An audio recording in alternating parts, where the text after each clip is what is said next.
Olá, muito boa noite a você. Eu sou Adalberto Piotto e seja bem-vindo ao Cenário Econômico pela TV Brasil, com emissoras públicas de todo o país, diretamente dos estúdios da B3, no centro da cidade de São Paulo. Vamos aos destaques do programa de hoje. Aliás, a primeira notícia, o Ibovespa passou boa parte do dia acima do recorde histórico de 90 mil pontos, arrefeceu um pouquinho no final do dia e o fechamento foi abaixo dos 90 mil pontos, até com uma leve queda, uma leve oscilação negativa do Ibovespa hoje, mas as razões a gente explica daqui a pouquinho, porque no G20, sinais de uma possível paz comercial entre os Estados Unidos e a China, a reunião do G20 está acontecendo na Argentina nesse momento, deram exatamente esse fôlego, por exemplo, a empresas exportadoras no Brasil.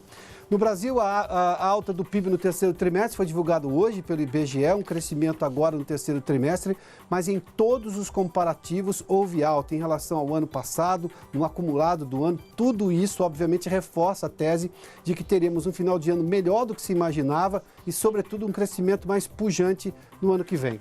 No estúdio, a gente fala sobre a primeira plataforma de modelo de moedas virtuais que foi lançada agora, no último sábado, aqui em São Paulo. A primeira plataforma aqui na cidade de São Paulo e no Brasil. E a confiança empresarial que também voltou a subir. Aliás, é o melhor nível desde 2014. Tudo isso num cenário econômico que já está no ar.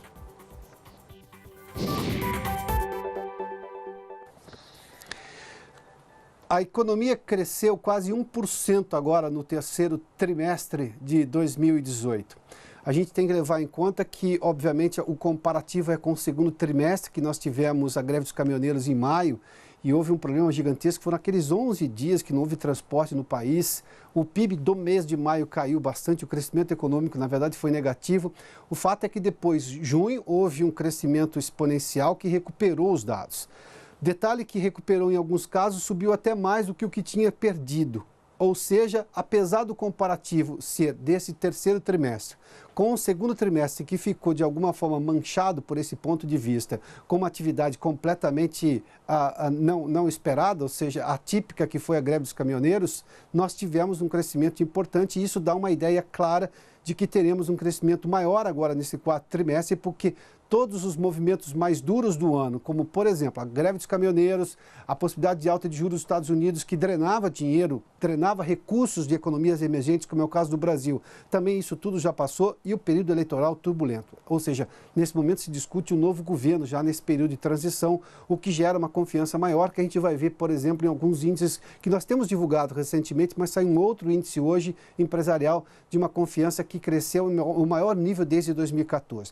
Mas vamos seguir agora para a gente ver exatamente os dados do PIB do terceiro trimestre. O crescimento foi esse, de 0,8% em relação ao segundo trimestre. Ou seja, nós estamos com 3 trimestres de crescimento.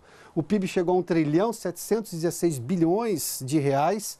Para a gente fazer um comparativo agora em relação a outros períodos, obviamente iguais em referência ao ano passado, deste ano em relação ao ano passado, esse crescimento é este trimestre com o trimestre passado. O trimestre terminado em junho está sendo comparado agora com esse trimestre que terminou agora no mês de setembro, crescimento de 0,8%. Mas se eu fizer um outro comparativo, por exemplo, do terceiro trimestre de 2018 com 2017, o crescimento foi de 1,3%.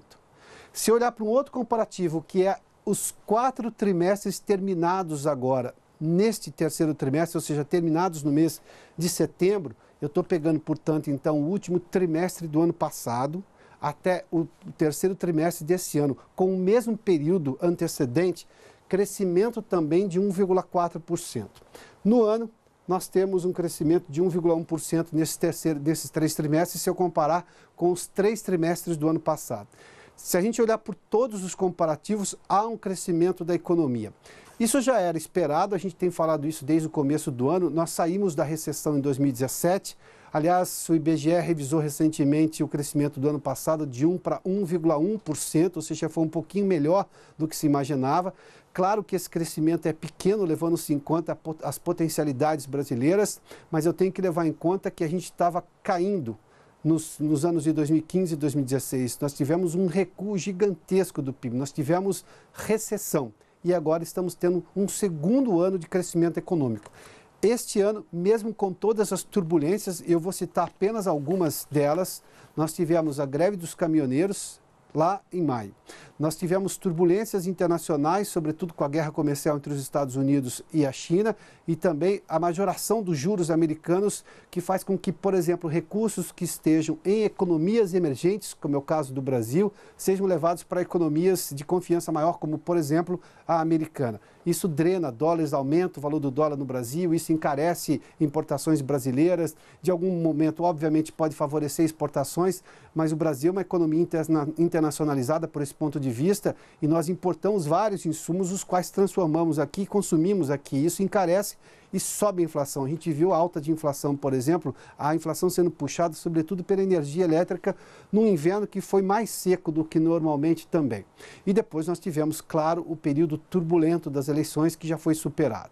Ou seja, como no final do ano eu sempre tenho um aquecimento da economia, o que é sazonal, o que é típico de acontecer, e passados essas turbulências todas, nós teremos provavelmente um crescimento importante agora no quarto trimestre, que vai majorar o crescimento do PIB no todo de 2018 e é, obviamente, um piso importante de crescimento ainda maior no ano que vem. As projeções chegam em 3,5%, as mais otimistas, mas isso depende, por exemplo, do início do governo do presidente eleito Jair Bolsonaro, sobretudo no que tange as questões das reformas necessárias. Porque se um governo não faz reformas no começo do governo, quando ele chega com o apoio das urnas, porque foi eleito, tudo fica mais difícil e se posterga muito. As contas públicas hoje dependem majoritariamente de reformas que são feitas, por exemplo, que precisam ser feitas na Previdência, no que se fala de gastos, e tributária para tornar o país mais produtivo e, com isso, ter também aumento de arrecadação. Vamos lá para ver por setores. A agropecuária cresceu 0,7% nesse terceiro trimestre. A indústria cresceu 0,4% na média, mas a indústria de transformação, e isso é simples, máquinas, por exemplo, se a gente falar da indústria automotiva, nós estamos falando de 0,8% de crescimento, um pouco maior. E o setor de serviços, que é também importante, 0,5% de crescimento, a gente tem uma média de crescimento importante.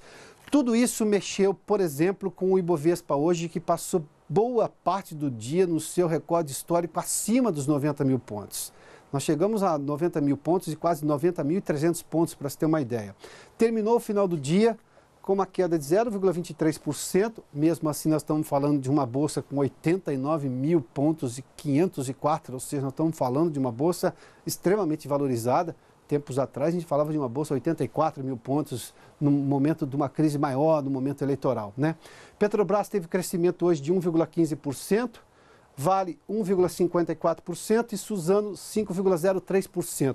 O que essas duas empresas têm muito em comum? São empresas exportadoras. E aqui vem uma outra explicação. Na reunião do G20, as 20 economias mais importantes do mundo, que está acontecendo em Buenos Aires, na Argentina, há uma promessa ali de paz, pelo menos diplomaticamente, há esforços para se ter ali uma paz comercial entre os Estados Unidos e a China. Evento que eu falei que trouxe implicações para a economia brasileira durante o ano, ou seja, a promessa de uma guerra comercial poderia trazer um crescimento menor para o mundo. Aliás, essa é a estimativa ainda. Portanto, quando se viu ali a possibilidade de uma paz comercial entre os dois países, as duas maiores economias do mundo, as ações cresceram, sobretudo as empresas exportadoras, porque obviamente se a China continuar crescendo, os Estados Unidos continuar crescendo sem a guerra comercial, essas empresas têm ganhos importantes, portanto houve aposta aqui dos investidores. Vamos lá, o dólar comercial hoje com uma alta de 0,38% a R$ 3,86. Houve 13 intervenções do Banco Central nessa semana, até porque não há nenhum problema neste momento em relação à economia brasileira. A gente viu agora o crescimento do PIB, diga-se de passagem, no terceiro trimestre. Aqui tem muito de questões internacionais ainda. O temor em relação, o dólar subiu um pouquinho hoje, em relação, sobretudo, a essa demanda maior por dólar das empresas que precisam enviar lucros ao exterior, como é o caso das empresas multinacionais, que enviam agora lucros às suas matrizes, e, evidentemente, também a preocupação se esse acordo de paz sai ou não sai entre os Estados Unidos e a China. Aqui tem a busca no dólar com relação à proteção internacional. O dólar é um ativo de proteção internacional, isso ocorre no mundo inteiro, não seria diferente no Brasil. Se a gente tiver, por exemplo, uma possibilidade, um cenário muito calmo em relação à China e os Estados Unidos agora no G20, tudo indica que esse dólar começa a cair na semana que vem, ou teremos pelo menos condições para isso por esse ponto de vista. Bom, daqui a pouco a gente fala das moedas digitais. Fato é que 4 em cada 10 empresários, micro e pequenos empresários, pretendem investir nos próximos 3 meses. A pesquisa é do SPC e da Confederação Nacional dos Dirigentes Lojistas e a Vanessa Casalino, aqui em São Paulo, que tem detalhes. Vanessa, boa noite. Oi, Pioto. Boa noite para você, boa noite a todos. De acordo com a pesquisa, os micro e pequenos empresários dos setores de comércio e serviços estão otimistas com a chegada do fim do ano e têm planos para reforçar os investimentos. Como você disse, 4 em cada 10 disseram que pretendem fazer isso nos próximos 3 meses. É o maior valor da série histórica iniciada em 2015. Ao mesmo tempo, 44% dizem que não devem investir, o que também é expressivo porque é o menor índice já registrado. Entre esses que estão pessimistas, 46% disseram não ver necessidade e 24% acham que o país ainda não se recuperou da crise. Para 15%, a restrição é por causa da falta de recursos. De um modo geral, o indicador de propensão a investir atingiu 46,8 pontos em novembro, 12% acima do mês anterior. Quanto mais próximo de 100, maior a propensão a investir. Entre os que pretendem investir, a metade quer aumentar as vendas, 26% pretendem dar conta do aumento da demanda e outra parcela quer reformar a empresa, comprar equipamentos, investir em mídia e propaganda ou portfólio de produtos e serviços. A maior parte vai recorrer a capital próprio, principalmente por conta dos juros elevados. Para a CNDL, os números representam um bom sinal, mas os empresários ainda esperam mais previsibilidade em relação aos rumos do país, além de um quadro de menor risco, para aí sim tirar os projetos do papel, Pioto.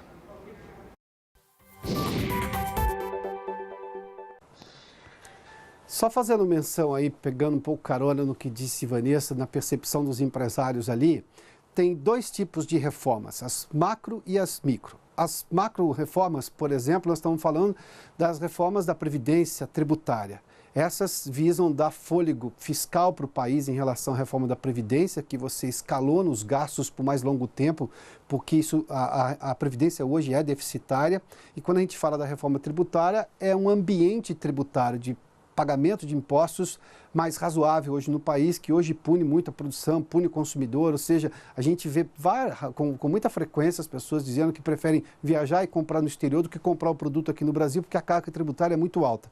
E a carga tributária é alta em vários outros setores, o que pune, por exemplo, contratação, embora a reforma trabalhista tenha melhorado isso. Mas tem também as micro-reformas, e nós estamos falando de ambiente de negócios, e aí nós estamos falando de burocracia que pode ser melhorada, de oferta de crédito com condições melhores. Isso tudo quase que não tem ligação direta, evidentemente, toda hora com as macro-reformas. Claro que as macro-reformas ajudam a ter um ambiente de micro-reforma melhor, da microeconomia melhor. Mas há pequenas coisas que o governo pode tomar no primeiro dia de governo, ou seja, sem depender de grandes votações do Congresso. Porque uma reforma da Previdência, por exemplo, precisa de 3/5, são 2 turnos na Câmara, 2 turnos no Senado para passar, ou seja, é uma reforma um pouco mais demorada. As medidas anti-burocracia, e essas têm sido prometidas já na campanha pelo presidente eleito Jair Bolsonaro, essas podem, por exemplo, favorecer os pequenos e micronegócios rapidamente no país, inclusive os médios e os grandes. Nós estamos falando de burocracia, que é decisão unilateral do governo de diminuir, por exemplo, o tempo que se perde hoje para abrir e fechar uma empresa ou outras condições que se tem para vender para o exterior, por exemplo. O tamanho das certidões, passar por cartórios mínimos, juntas comerciais e tudo mais, que o pequeno empresário sabe do que eu estou falando. Bom, vamos falar de um outro assunto agora, porque aumentou a confiança do setor empresarial. Uma nova pesquisa da Fundação Getúlio Vargas. A Flávia Grosso está conosco no Rio de Janeiro e tem detalhes. Flávia, boa noite. Boa noite, Pioto. Boa noite a todos. É isso mesmo que você falou. Os empresários, eles estão mais otimistas com a economia do país. O índice de confiança empresarial, que é medido pela Fundação Getúlio Vargas, subiu 3,8 pontos, atingindo 95 pontos em novembro. É o maior valor desde abril de 2014, no início da recessão. Quando esse índice, Pioto, se aproxima de 100 pontos, significa uma situação de normalidade. Segundo especialistas da FGV, o resultado mostra que as incertezas das eleições afetaram a confiança empresarial nos meses anteriores. Pela primeira vez em 2018, houve aumento da confiança em todos os setores que fazem parte do índice, tanto na indústria como em serviços, comércio e construção. A credibilidade na construção continua sendo a mais baixa dos 4 setores, mas esse avanço de novembro é uma boa notícia. Pioto.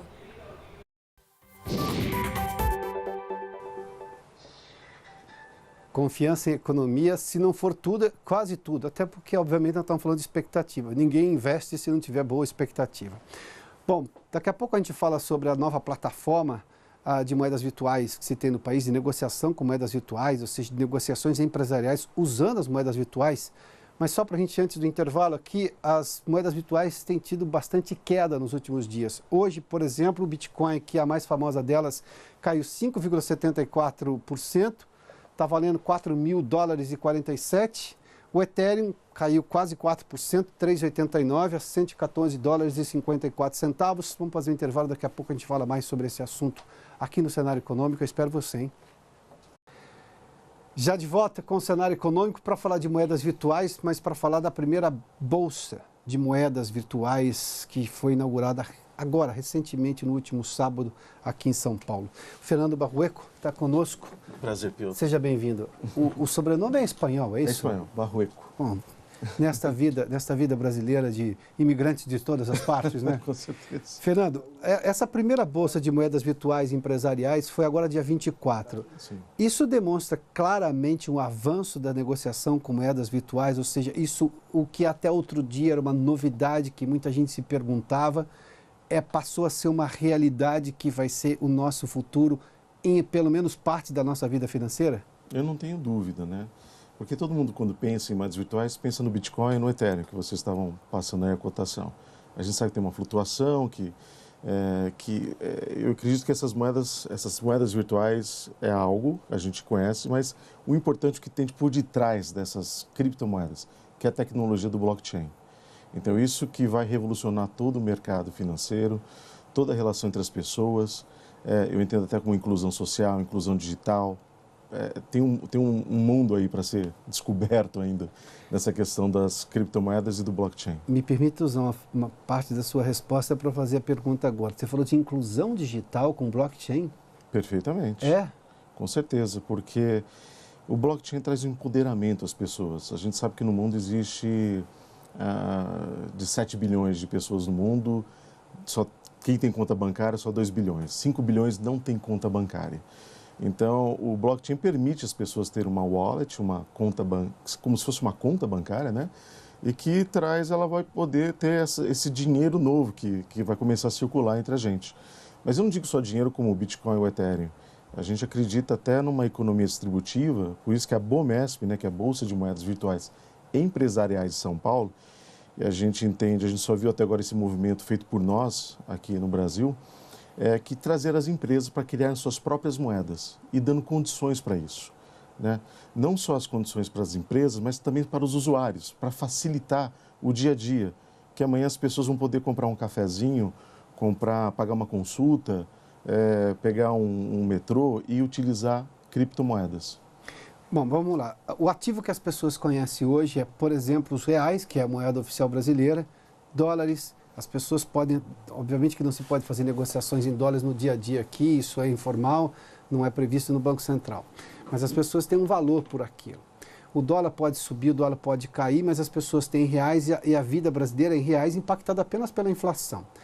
O que você sugere com a Bolsa agora de moedas virtuais? As empresas vão ter contas ali com um determinado número de moedas em alguma moeda que elas vão criar e elas fazem negociações entre si ali? Perfeitamente. Mas acho que é bom deixar bem claro... Mas em algum momento ela precisa voltar para outra moeda. Sim, então deixa eu colocar aqui qual é a filosofia dessa economia distributiva, tá? No mundo existem 2 tipos de criptoativos, né? A gente tem as que nós chamamos de utility tokens ou utility coins, que são moedas de utilidade. Aí dentro dessa classe eu tenho dos protocolos originais, que é o Bitcoin, o Ethereum, e das outras que estão nascendo com um emissor, que uma empresa emita esses tokens para ter utilidade. E do outro lado, completamente diferente, nós chamamos de security tokens, que são os valores mobiliários. Então hoje a tecnologia possibilita também você emitir valores mobiliários, como ações de empresas, como debêntures, como fazer uma oferta pública de um contrato coletivo através do blockchain. Então são 2 universos bem diferentes. Um depende muito da questão legislativa, da regulamentação, e o outro é possível já no Brasil, em vários lugares do mundo, ser utilizado, que é a questão dos utilities, das moedas de utilidade. Uhum. Dentro dessas moedas de utilidade, existem aquelas que são voláteis, que flutuam, né? Como o Bitcoin, o Ethereum que a gente vê sobe, desce, claro, que é para quem tem bastante estômago, né? Porque ela toda hora tem uma queda, uma alta muito alta. E outras são a que nós entendemos como stablecoins, como moedas estáveis, que elas têm paridade na moeda soberana local. No Brasil seria o real. Então isso já está acontecendo e as empresas estão de olho nisso. Eu vou dar um exemplo que já ocorre no dia a dia. Eu posso dizer que o selo é uma moeda. Os Correios emitem o selo que é uma moeda, que está atrelada ao real. O vale-refeição, o ticket de refeição, a paróquia, claro. A fichinha de quermesse também é uma moeda que tem a paridade no real. Agora imagina essa grande quermesse acontecendo com as empresas. Elas podendo criar suas próprias moedas e colocando dentro da economia delas. Na economia que elas vão desenvolver com empregados, com recompensa, é um voucher. Acaba sendo um voucher. E isso só vai ocorrer, essa economia distributiva, com moedas estáveis. E é isso que nós sugerimos para as empresas, que elas criem moedas estáveis. E paridade com estabilidade com a moeda real. Perfeito. Que no caso nós estamos falando dos reais que as pessoas têm, é isso? Correto. Ou seja, é um novo ambiente. É um novo ambiente. Agora, tudo isso baseado na segurança do blockchain, que é a tecnologia que faz a segurança das moedas virtuais, que por acaso estão se sobressaindo mais que as próprias moedas, que estão tendo outras finalidades, outros usos, diga-se de passagem. Sim. Acho que essa semana foi anunciado pelo Tesouro Nacional que eles vão começar a emitir o Tesouro Direto através do blockchain. Então, olha só, é a plataforma que é utilizada do blockchain. Você pode, porque é uma internet de valor. Essa internet de valor eu posso colocar no blockchain um voto. Amanhã a gente vai poder votar para presidente no celular, com a maior segurança. Isso vai acontecer. Por exemplo, a gente vai poder também registrar escrituras, matrículas, atas notariais no blockchain. Não é que vai acabar com os cartórios, mas vai facilitar a vida de todo mundo. Até a própria Receita Federal já tem um programa de registro da identidade das pessoas no blockchain. Então, você vai ter um hash, um número bem grande, que qualquer um vai poder acessar e vai estar todos os seus dados lá. Eu também. Esse é o futuro. Então, inviolável. Porque o blockchain é violável. Ele tem 10 anos que está aí, trabalhando 7 vezes por semana, 24 horas, e nunca foi violado, nunca houve um pane. Trabalhando com um ativo que chegou a $30 mil, que foi o caso do blockchain, do Bitcoin. Né? Isso. E o que houve, na verdade, foram corretoras que foram fraudadas, ou seja, a corretora, no sistema da corretora que houve roubo, mas não o sistema blockchain. Quem tinha determinado número de moedas segurado pelo blockchain manteve aquele número. O blockchain é violável. A questão é as portas de saída, aí que você tem que ter o cuidado quando se você quer entrar nesse mundo das criptomoedas, dos criptoativos, primeira coisa é entender o que é e depois também cuidar da segurança das suas moedas. É um mundo novo para as pessoas que têm que entender de chave privada, chave pública, wallet, tem várias questões. Mas a Bomesp ela vem para facilitar, ela é uma facilitadora também. Então a gente tem desenvolvido um aplicativo chamado Bomesp Pay, que vai bastar a pessoa ter um e-mail, uma senha, e ela já vai entrar nesse mundo das criptomoedas, com toda a segurança. É isso que a gente vem brigando há muito tempo com isso, porque não é fácil mesmo para as pessoas, né? Já começar a falar de moeda virtual, tem gente que fala, moeda virtual não existe. Não, ela existe, ela está lá no blockchain, né? E tem valor, inclusive. E tem valor. A Bolsa foi lançada agora no último sábado? No último sábado, 24, dia 24. Né? Dia 24. Isso. E tem já algumas empresas que estão conosco, né, que vão fazer suas emissões de moedas. Nós fechamos um acordo de cooperação com os Correios para fazer um selo digital. Então, isso já está em andamento. Nós também estamos com a Ouro Minas, qual é o produto da Ouro Minas? Ouro. Então, a gente quer ter uma moeda equiparada com paridade no ouro. E ela vai ter uma moeda também que eles estão querendo chamar de Barão, que vai ser uma moeda estável, para usar no garimpo, para pagar os garimpeiros. Porque a logística do dinheiro é muito cara para isso. Né? E também nós fizemos uma parceria com a FIAP, que é uma faculdade na área de tecnologia, e foi feito um challenge, um desafio para os alunos. E o desafio que foi vencedor, ele trouxe uma solução maravilhosa para a indústria farmacêutica, que são as amostras grátis. Substituir as amostras grátis por um criptoativo, uma biocoin, por exemplo. E aí o médico receberia da indústria essa biocoin, entregaria para o paciente iria até a farmácia e pegaria o remédio. Sim. E aí dentro desse círculo, com toda a segurança do blockchain. É um mundo novo que está chegando. A logística de ter que levar uma amostra grátis não precisa do que já está na farmácia. Ele vai lá com essa moeda virtual e consegue essa amostra. Perfeitamente. Fernando, sucesso. Muito obrigado, Piotr. Para a Nova Bolsa. Obrigado pela gentileza, viu? Eu que agradeço. O Cenário Econômico termina aqui. Muito obrigado pela sua companhia, pela audiência. Bom final de semana. Hoje nós estamos numa sexta-feira. Até mais.